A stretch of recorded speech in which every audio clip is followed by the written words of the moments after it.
एक साहब ने पूछा कि क्या कुरान शरीफ में, गैर मुस्लिम दोस्त थे, कि कुरान शरीफ में तलाक का जिक्र है? मैंने कहा बिल्कुल है। अल्लाहु अकबर।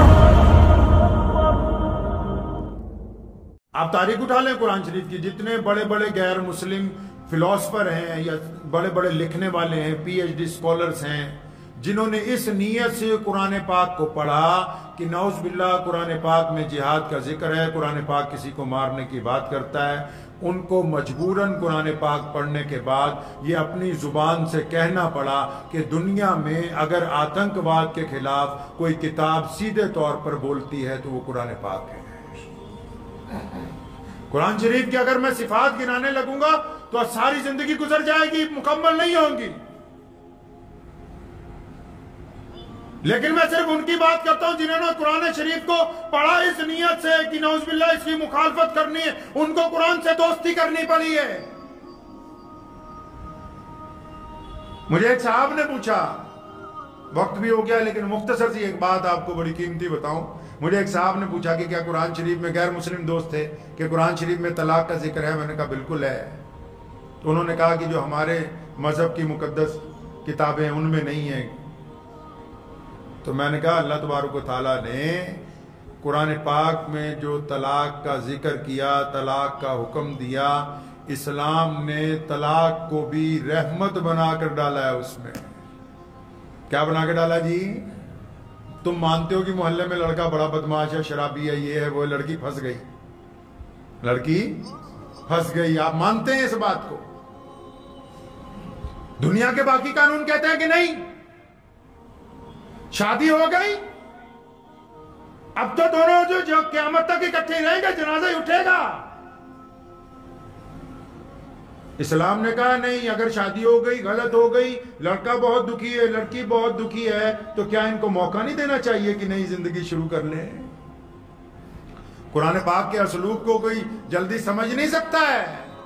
कुरान पाक ने एक जगह कहा कि अल्लाह ने फरमाया जाहिलों से बहस ना करो। आप भी अक्सर कह देते हैं कि यार जाहिल है, मैं इससे बहस नहीं करूंगा।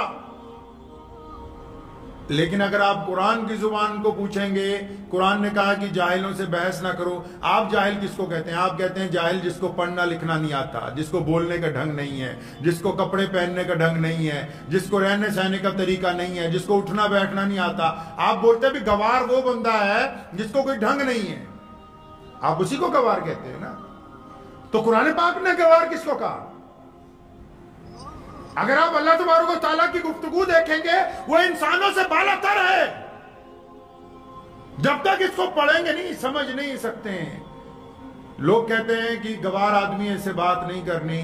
कुरान ने भी कहा कि जाहिलों से बात, गंवारों से बात, बहस ना करो। लेकिन आप कुरान से पूछें कि अल्लाह जी जाहिल कौन है, तो कुरान में उसी आयत के साथ लिखा गया कि तुम जिसे जाहिल समझते हो, जो कम पढ़ा लिखा है, जिसके कपड़े गंदे हैं, जिसको बोलना नहीं आता, वो गवार नहीं है। कुरान कहता है गवार वो है जिसने बढ़िया कपड़े पहने हुए हैं, जिसके सर पे बढ़िया दस्तार है, जो बढ़िया दाढ़ी रखता है, जो बढ़िया कपड़े पहनता है, बढ़िया जिसने किताबें पढ़ी हुई हैं। इतना कुछ होने के बावजूद अपनी गलत बात को मनवाने के लिए पंचायत में अड़ जाता है। कुरान कहता है कि ये जाहिल है। कुरान कहता है बढ़िया बंदा गलत बात मनवाने के लिए अड़ गया अपनी, ये जाहिल है। फरमाया अब इससे बहस नहीं करनी जाहिलों के साथ। कुरान पाक के उसलूब बड़ा खूबसूरत है। कुरान पाक ने यतीम को इज्जत देने की बात की है, वरना लोग यतीम को कपड़ा, रोटी, मकान देने की बात करते हैं। कुरान पाक ने इज्जत देने की बात की। फरमाया यतीमों को तकरीम दे दो। तकरीम देने से क्या होगा? कहना अच्छा यतीमों को जब इज्जत दोगे तो जाहिर सी बात है घर में बिठा के रोटी भी दोगे, पैसे भी दोगे, कपड़े भी दोगे, लेकिन दुनिया के सामने उसको इज्जत जरूर दोगे। आज सुबह की बात है, मुझे व्हाट्सएप पे एक मौलाना साहब का मैसेज आया। उन्होंने मुझे कुछ तस्वीरें भेजी और साथ में वॉइस मैसेज था कि फलाही तंजीम की तरफ से ये रमजान किट जो है इतनी बेवा औरतों को बांटी गई है। आप यकीन माने कि मुझे रोजे की हालत में जितना अफसोस इस मैसेज के ऊपर हुआ उतना किसी पे हुआ ही कोई। चोर चोरी करे तो समझ आती है, चोर चोरी करे समझ आ जाएगी, पुलिस वाला चोरी करे तो समझ आएगी। चोर के चोरी के ऊपर एक मुकदमा होता है, और अगर कोई चोरी को पकड़ने वाला बंदा चोरी कर ले तो 2 मुकदमे होते हैं। एक चोरी का, दूसरा महकमे की तरफ से होता है कि भाई तुम्हें तो इसीलिए बिठाया गया था कि चोरों को पकड़ना है, तो तुम कैसे लग गए, तो 2 मुकदमे होते हैं। नबी अलैहिस्सलाम ने कहा एक हाथ से 2 दूसरे को पता ना लगे। अगर कोई जाहिल किसी को आटे की थैली पकड़ा के फोटो खिंचवा ले तो समझ आ जाती है। कोई मौलवी किसी को रमजान की किट पकड़ा के किसी बेवा की तस्वीरें उतार के सोशल मीडिया पे डाले कि लोग मुझे चंदा देंगे, तो ऐसे चोर की समझ नहीं आती। फिर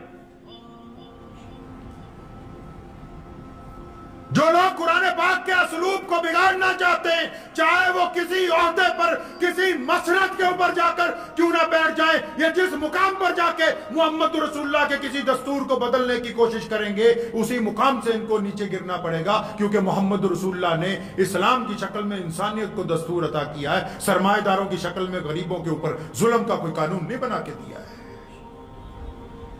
पूरी दुनिया में आज सबसे ज्यादा ज़कात कौन देता है पता है आपको? मुसलमान देते हैं। पूरी दुनिया में सबसे ज्यादा गरीबों को रकम कौन बांटता है? मुसलमान बांटते हैं। पूरी दुनिया में सबसे ज्यादा बड़ी एनजीओ किसकी हैं? मुसलमानों के पास हैं। पूरी दुनिया में सबसे ज्यादा बेहतरीन हॉस्पिटलिटी मुसलमानों ने कायम की है। पूरी दुनिया के गैर मुस्लिम ममालिक के अंदर सबसे ज्यादा खुर्दोनोश का सामान मुसलमान भेजते हैं, और उसके बावजूद किसी के आगे कोई तस्वीर नहीं। क्यों? ताकि भेजने वाला ये नहीं चाहता कि देने वाले की बेइज्जती हो जाए। कोई मौलवी भी हो रमजान की किट बना के किसी के हाथ में पकड़ा दे, और उस बेवा की बेइज्जती, अगर उस बेवा की जगह हमारी बहन या हमारी बीवी खड़ी हो तो फिर ये तस्वीर जाएगी आगे। ये उन लोगों को भी कहता हूं जिन्हें शौक है कि रमजान में हम कुछ देंगे तो हमारा नाम हो जाए। अगर नाम लिखवाना है तो अल्लाह के रजिस्टर में लिखवा लें। अगर आपको नाम लिखवाना है अल्लाह के रजिस्टर में लिखवा लीजिए, और वो ऐसा रजिस्टर है जिसके पन्नों को कभी दीमक नहीं लगेगी। जब आप हजारों साल बाद मैदाने महशर में खड़े होंगे तब भी निकाल के सामने रख दिया जाएगा कि फलां बंदे ने अल्लाह की रजा के लिए, किसकी रजा के लिए? अल्लाह की रजा के लिए वहां गरीब की इज्जत की थी, वहां गरीब की मदद की थी। अल्लाह ताला उसका नेमुल बदल अता करेंगे। तो रमजान में इस बात से बचना है। बांटना खूब है, बचना इस बात से है कि गरीब की बेइज्जती ना हो जाए। हाँ, आपको सामान बांटना है, आप सिर्फ सामान की तस्वीरें उतारते, लोगों को कहते कि हम ये किटें बांटने लगे। लेकिन किसी गरीब को बिठा के काम पकड़ लिया ना कईयों ने। मैं तो बार बार कहा करता हूं, हमारे यहाँ कई एक साहब ने मेरे खिलाफ एक छोटी सी वीडियो मुझे बना के भेजी कि आप फलां फलां बातें करते हैं बड़ों के खिलाफ। मैंने कहा भाई तुमने काम बना लिया है, तुमको गरीब और बदहाल किस्म के मुसलमान चाहिए। ये तुम्हारे बड़े बड़े मौलवी जिन्हें बना रखा है, इनको कौन से मुसलमान चाहिए? गरीब बदहाल किस्म के मुसलमान, जिनको ये आटे की थैलियां, कंबल, 50 गज के प्लाट दे के, तस्वीरें छाप के बाहर के मुल्कों में दिखाएं कि देखो हमने इन गरीब मुसलमानों को दिया, इन्हें खुशहाल मुसलमान नहीं चाहिए। इनकी तो रोजी रोटी उसी से चल रही है, गरीबों को बेच रहे हैं। मोहम्मद रसूलुल्लाह सल्लल्लाहु अलैहि वसल्लम रमजानुल मुबारक में फैयाज थे। सहाबा इकराम फरमाते हैं हवा कम तेज चलती है, मोहम्मद रसूलुल्लाह उससे ज्यादा बांटा करते थे। लेकिन नबी अलैहिस्सलातु वस्सलाम ने किसी की इज्जत नफ्स को कभी तकलीफ पहुंचाने की कोई हिदायत नहीं दी। हुक्म हुआ है साहबा को बार बार कि एक हाथ से देना है, दूसरे को नहीं बताना। बीवी को बताने की जरूरत नहीं है कि गरीब बहन के घर क्या दे आए हो। दोस्तों को बताने की जरूरत नहीं है कि फला पड़ोसी के घर में क्या पहुंचा दिया है। ये वो चीजें हैं जो कल क़यामत के रोज काम आने वाली हैं। अपने अजर को जाया ना करें। अल्लाह ने अगर 4 पैसों से नवाज ही दिया है तो ये अल्लाह का माल है, अल्लाह का माल है। अल्लाह की तरफ लौट के वापस जाना है। हमें तो अपनी जिम्मेदारी अता करनी है। तो रमजान में कोशिश ये करना है कि जो कोई भी आए वो खाली ना जाए। करेंगे नहीं कोशिश इंशाअल्लाह। सदका मालदार तो देते हैं, लेकिन बड़ा सदका गरीब का होता है। पता है आपको ये बात? कोई बंदा लाख रुपए दे दे तो कोई कमाल की बात नहीं है। मजदूर अपनी मजदूरी में से किसी को 10 रुपए दे दे, ये कमाल की बात है। माला वाले सखी नहीं हुंदे, सखियां कोल माल नहीं हुंदे। माला वाले सखी नहीं हुंदे, सखियां कोल माल नहीं हुंदे। ते इत्थे उथे दोनों जहां सखी कदी कंगाल नहीं हुंदे। अल्लाह तो रब ताला के दुआ क्या करें, अल्लाह ताला दिल जिगर अता फरमाए, अल्लाह हिम्मत अता फरमाए, अपना लुकमा दूसरे के मुंह में डालिए, अल्लाह लुत्फ अता फरमाएंगे। और फिर आपको एक की बदले 10 अता फरमानी, कितनी देनी है अल्लाह ताला ने? एक की बदले 10 अता फरमाएंगे अल्लाह तबारक व तआला। इस यकीन के साथ इस रमज़ान में मैं फिर एक दफ़ा गुजारिश करूंगा कि कुरान को पढ़ें, कुरान पाक के तर्जुमे को पढ़ें। एक सूरत पढ़ सकते हैं, एक सूरत के तर्जुमे को पढ़ें, उसकी तफसीर को पढ़ें, अपनी मस्जिद के इमाम साहब के पास जाएं, उनको पूछें, उनके पास वक्त लगाएं। और जब आप कुरान को पढ़ना शुरू करेंगे अल्लाह आपके दिल को मुनव्वर कर देंगे, अल्लाह आपके घरों में बरकत अता फरमाएंगे, अल्लाह आपके कुरान पढ़ने की वजह से आपके पड़ोसियों के ऊपर रहमत नाजिल होगी, आपके कुरान पढ़ने की वजह से आपके पूरे मोहल्ले की परेशानियां दूर हो जाएंगी। खुदारा कुरान पाक को अपने सीने से लगा के रखिए, ये वो कामयाब किताब है जो हमें सरबुलंदी की तरफ ले जाएगी। दुआ कीजिए अल्लाह ताला मुझे भी आप सबको भी इन बातों पे अमल की तौफीक अता फरमाए। वाखिर दावाना अनिल हम्दुलिल्लाहि रब्बिल आलमीन। मुझे उम्मीद है कि आपको ये वीडियो पसंद आई होगी। अगर पसंद आई हो तो ये आप अपने दोस्तों के साथ शेयर करें और इस चैनल को सब्सक्राइब जरूर करें।